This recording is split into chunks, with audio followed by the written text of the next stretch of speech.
এই সেক্টরটা এমন একটা সেক্টর, কৃষি সেক্টর, আপনি যদি উৎপাদন না করেন খাবেন কি?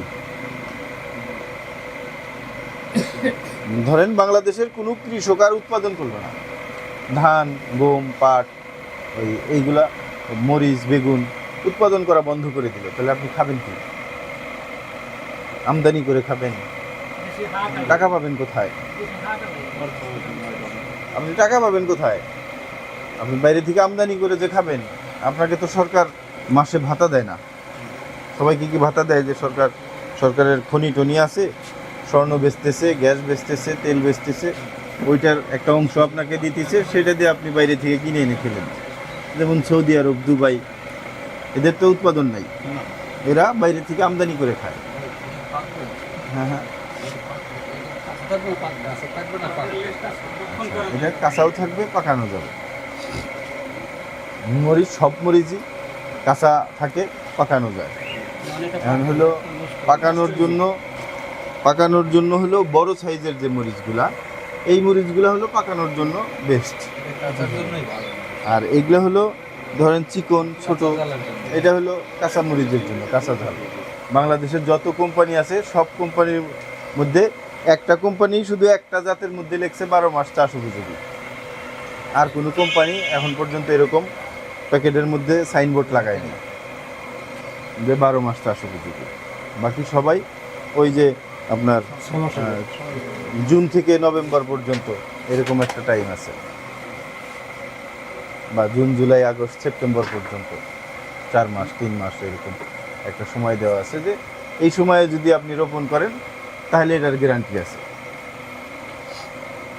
যাই হোক, আপনারা হলো সবজি কিভাবে এই যে জার্মিনেশন করবেন কিভাবে, যে আমরা যে মরিচের চারা, বেগুনের চারা বা করল্লা, ঝিঙ্গা, চিচিঙ্গা, অমুক তমুক যা আছে, এইগুলা কিভাবে জার্মিনেশন করবেন? মরিচ, বেগুন, টমেটো, ক্যাপসিকাম, তারপর হলো এইগুলা আপনার হিপে দিতে হয় না। হিপে দিতে হয় বলতে এগুলা বীজ ফাটিয়ে নেওয়া লাগে না। বীজের প্যাকেট নিয়ে আসলেন, কাটলেন, একটু রোদ্রে দিলেন 10 মিনিট, তারপরে ঠান্ডা করে নিয়ে ডাইরেক্ট ট্রেতে দিলেই ফেটে যায়। ডাইরেক্ট কোকোপিটে দিয়ে দিলেন, দেখবেন যে না ভিজানোর দরকার হয় না। ঝিঙ্গা, চিচিঙ্গা, করলা, লাউ, মিষ্টি কুমড়া, এই জাতীয় যে লতা জাতীয় যে সবজির বীজগুলো আছে, এইগুলো হলো ভিজিয়ে রাখতে হয় 24 ঘন্টা। মরিচ, যাই হোক, মরিচ ভিজানোর প্রয়োজন হয় না।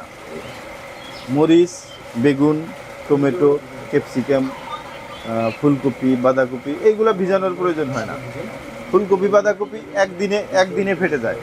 নাগা ফায়ার মরিচ এর ভিতরে দেওয়া আছে আপনার, এটা হলো হিপে রাখা আছে, এরকম 3 দিন 4 দিন হলো হিপে থাকবে। মরিচের ক্ষেত্রে 4 দিন 5 দিন লেগে যায়। আবহাওয়া যদি আবার ঠান্ডা থাকে আরও বেশি সময় লাগে, 10 দিনও লাগে। আচ্ছা, এখন হলো গরমের কারণে 3 দিন 4 দিনে হয়ে যাবে। বেগুনের ক্ষেত্রেও 3 দিন লাগে। বেগুন, টমেটো, এগুলো 3 দিন 4 দিন লেগে যায়। আর ফুলকপি লাগে, ফুলকপি, বাঁধাকপি 1 দিন। আজকে বীজ দিলেন, হিপে রেখে দিবেন, কালকে দেখবেন যে বীজ ফেটে গেছে। আচ্ছা, তুমি হলো ওই, এইটা কি নাগা ফায়ারের বীজ না? কালকে দেওয়া হয়েছে না পরশু? আজকে হলো 3 দিন। আজকে আমি এটা হলো খুলে দেখবো যে বীজটা ফাটলো কিনা। আজকে না, কালকে দেখবো। কালকে এই যে হলো কিভাবে রাখা হয় দেখাবো আপনাদের। কারণ আপনি যখন করবেন, প্র্যাকটিক্যাল যদি না থাকে জানা, তাহলে করতে পারবেন না। যতই কাগজ কলমে করেন, কাগজ কলমে যতই বলি বা যতই আপনি করেন, পড়াশোনা করেন না কেন, প্র্যাকটিক্যাল না দেখা পর্যন্ত মাথায় ভালো করে ঢুকবে না। ভাই আস্তে আস্তে। আচ্ছা, কোকোপিটটা আপনাদের এলাকার থেকে নারকেলের ডাস্ট আসে। ওই নারকেলের ডাস্ট হলো পানিতে ভিজিয়ে রাখতে হয়, ওর সাথে ভার্মি কম্পোস্ট আছে, আর বেশ কিছু মেডিসিন আছে এর সাথে মিক্সার করা। এটা হলো কৃষি বাজার জানে, আমরা কৃষি বাজারের কাছ থেকে নিয়ে আসি। এটা হ্যাঁ তৈরি পাওয়া যায়। এটা আপনি আমার কাছেও পাবেন, কৃষি বাজারে পাবেন, বা হলো বাংলাদেশের বেশ কিছু জায়গায় পাবেন। এটা এটা কেজি হলো 20 টাকা করে। এটা কিনতে পাওয়া যায়? হ্যাঁ হ্যাঁ, রেডি করা? রেডি করা, এটা রেডি করা। আচ্ছা আমি একটু নিব কিছু কয়েকটা। আচ্ছা, কোকোপিট না? তা হলো এইটা হলো, এটার নাম হলো কোকোপিট, মানে কোকোপিট না, ঠিক এটার নাম হলো আমরা বলি মিডিয়া, মানে কোকোপিটটাকে রেডি করার পরে এর নাম হয়ে গেল মিডিয়া। কোকোপিটের সাথে আরও অনেক কিছু মিক্সার করার পর মিডিয়া হয়ে গেছে। আচ্ছা, এইটা হলো আরেকটা ট্রে, যখন এর উপরে নেবেন, নিয়ে চাপ দিলেন, দেখেন গর্ত হয়ে গেছে, গর্ত হয়ে গেছে। এটা চাপ দিয়ে একটু গর্তটা বড় করে নেবেন, মানে ভালো করে চাপ দিয়ে নিলেন। ট্রে একটার জায়গায় উপরে 2টা বা 3টা ট্রে নেবেন, নিয়ে চাপ দিলে গর্তটা ভালো হবে। যেমন এই যে এই পাশে দেন, চাপ ভালো লাগছে, ভালো গর্ত হয়েছে। আপনি হলো এই মরিচ, বেগুন, টমেটো, ফুলকপি, বাঁধাকপি দিলেন, একটা একটা করে দিয়ে কোকোপিট দিয়ে আবার ঢেকে দিবেন, এরকম ঢেকে দিলেন। ঢেকে দিয়ে একটার উপরে একটা ট্রে এরকম 8টা 10টা পর্যন্ত রাখতে পারবেন। কতদিন রাখা যাবে? আচ্ছা, এখন হলো মরিচের ক্ষেত্রে হলো 4 দিন 5 দিন, বেগুনের ক্ষেত্রে 3 থেকে 4 দিন, ফুলকপি হলো 1 দিন পরেই আপনাকে এটা দেখতে হবে। আচ্ছা, দেখার আগে এই যে ধরেন বীজ দিচ্ছেন, এর ভিতরে দিয়ে কালো পলিথিন দিয়ে এরকম মুড়িয়ে রাখতে হবে, এর ভিতরে যেন আলো বাতাস কিচ্ছু না ঢোকে। নিয়ে এরকম পেঁচ দিয়ে রেখে দিলেন। এইরকম করে ওই যে পিছনে দেখেন, আমার ওইখানে হলো এরকম একটা লাইনে 10টা করে ট্রে আছে। বেগুন খুলবেন আপনি 7 দিন পর, মরিচ খুলবেন 10 দিন পর। যদি তাপমাত্রা 25 ডিগ্রির নিচে চলে আসে তাহলে 8 দিন 10 দিন সময় লেগে যাবে। আর যদি 25 ডিগ্রির উপরে তাপমাত্রা থাকে, মানে 26 থেকে 30 ডিগ্রি যদি তাপমাত্রা থাকে, তাহলে 5 দিনের বেশি সময় লাগবে না মরিচে। বেগুনে 4 দিনের বেশি লাগে না। তারপরে 4 দিন পরে খুললেন, খুলে একটা কাঠি নেবেন, কাঠি নিয়ে এরকম খোসা দিয়ে দেখবেন যে ফাটলো কিনা, অথবা যদি আপনি দেরিতে খুলে ফেলেন তাহলে দেখবেন যে এগুলোর সব মাথা বের হয়ে গেছে, এর উপর দিয়ে মাথা বের হয়ে গেছে। চেষ্টা করবেন যে মাথা উপর দিয়ে বের হয়ে যাওয়ার আগে যেন আপনি এটা দেখেন। দেখলেন যে গাছটা ফেটে গেছে, গ্যাস বের হয়েছে, উপরে বের হয়নি, তাহলে আপনি বিকাল পর্যন্ত অপেক্ষা করেন। বিকেলে আরেকবার দেখেন, অন্য ট্রে দেখবেন।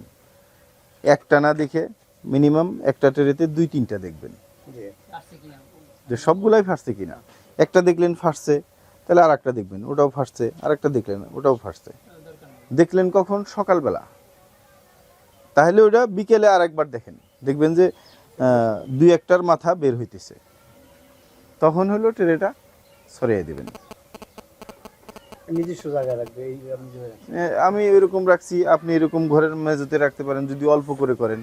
আর যদি বাণিজ্যিক করেন, মানে আমার মতো যদি ব্যবসার উদ্দেশ্যে করেন, তাহলে তো আপনাকে সেট করতে হবে। আর যদি বলেন যে না আমি তো ব্যবসা করব না, আমার নিজের যতটুকু লাগে সেটা করব, তাহলে আপনি আপনার এই যেরকম খোলা ঘরের মধ্যে রাখতে পারেন, বা আপনি ওরকম একটা সেট করে বা একটা মাছা টাছা দিয়ে ওইখানে রাখতে পারেন। তবে অবশ্যই তাপমাত্রা একে মানে 30-32-এর উপরে লাগানো যাবে না। দেখি এই চারাটা আমি উঠাইতে পারবো না, আর দেখবেন যে হলো 15 দিনে চারা এত বড় হয়ে গেছে। এত বড় হয়ে গেলে তো পড়ে যাবে। হ্যাঁ, গোড়া দুর্বল। টান দিবেন, দেখবেন যে শুধু গাছটাই উঠে আসছে, শিকড় মিকড় কিচ্ছু নাই। একটা শিকড় হয়েছে, আর সাইডে হয়তো 2-4টা শিকড় গেছে, কিন্তু বড় হয় না এই শিকড়, অল্প শিকড় ধরছে, গাছ লম্বা হয়ে গেছে।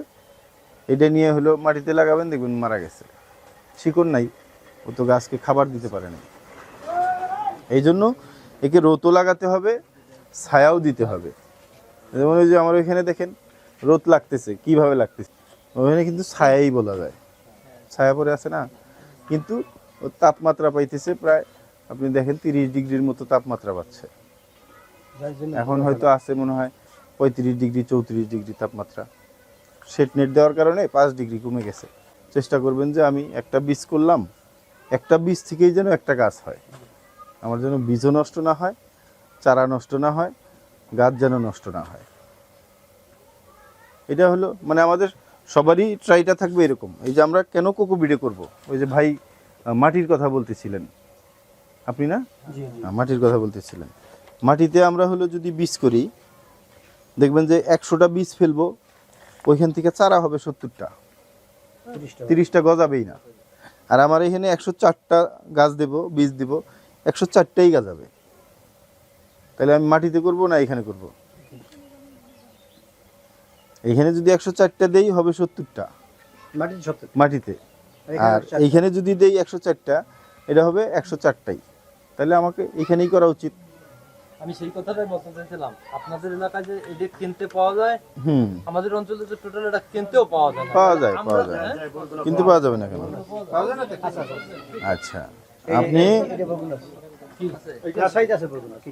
এগুলো আছে, কোকোপিটে পাওয়া যায়। কোকোপিটও পাওয়া যায়, সবই পাওয়া যাবে। আরে এই কোকোপিটে এই যে মাটি দাও, আরে ওটা পাওয়া যাবে। আচ্ছা, এটা পাওয়া যাবে। শোনেন, আজকে অনলাইনে যদি হ্যাঁ হ্যাঁ শোনেন ভাই, যদি আপনার ওইখানে না পাওয়া যায়, যদি আপনার ওইখানে না পাওয়া যায়, আমাদের কাঠ নিয়ে যাবেন, আমাদেরকে ফোন দিবেন, পাঠিয়ে দেব আমাদের কাছ থেকে নিবেন। আমি তো আপনাকে বললাম যে এটার দাম 20 টাকা কেজি। আপনি যদি আপনার ওইখানে কম দামে পান, কিনবেন। আর যদি দেখেন যে না, আপনার ওইখানে 25 টাকা কেজি, 30 টাকা কেজি, তাহলে আপনি আমার কাছ থেকে নেবেন। কৃষি বাজারে আরো কম দামে দিতেছে 15 টাকা কেজি, তাহলে আপনি কৃষি বাজার থেকে নেবেন। তারপরে আরেক বাজার আছে, ও আরো কম দামে দিতেছে 10 টাকা কেজি, তাহলে 10 টাকা কেজি নেবেন। তবে আপনাকে অবশ্যই খেয়াল রাখতে হবে যে এই মালটা কিনতেছেন এর মান ঠিক আছে কিনা। এর ভিতরে যে নারকেলের যে ডাস্টটা থাকে, এই নারকেলের ডাস্টের ভিতরে লবণ থাকে। লবণটা যদি বের না করা হয়, তাহলে এইখানে চারা হবে না। চারা করবেন ঠিকই, 15 দিন 20 দিন বয়স হবে, চারা মারা যাবে, জমি পর্যন্ত যাওয়ার আগেই মারা যাবে, লবণের পরিমাণ যদি বেশি থাকে। তারপরে চারার গ্রোথ ভালো হবে না। আর এইটা যদি আপনি ভালো মানের মাল নেন, ভালো মানের চারা হবে। এটা ওই সারাটার পরে স্প্রে করতে হবে না? আচ্ছা, এটা তো আসবেই। আপনাকে তো প্রথমেই বলছি যে ভাই কিভাবে চারা আপনি জার্মিনেশন করবেন, তারপরে হলো এর পরিচর্যা কিভাবে করবেন, আবার চারা এইখান থেকে উঠে জমিতে রোপণ করবেন কিভাবে, জমি নির্বাচন করবেন কিভাবে, এইগুলাও শিখাবো।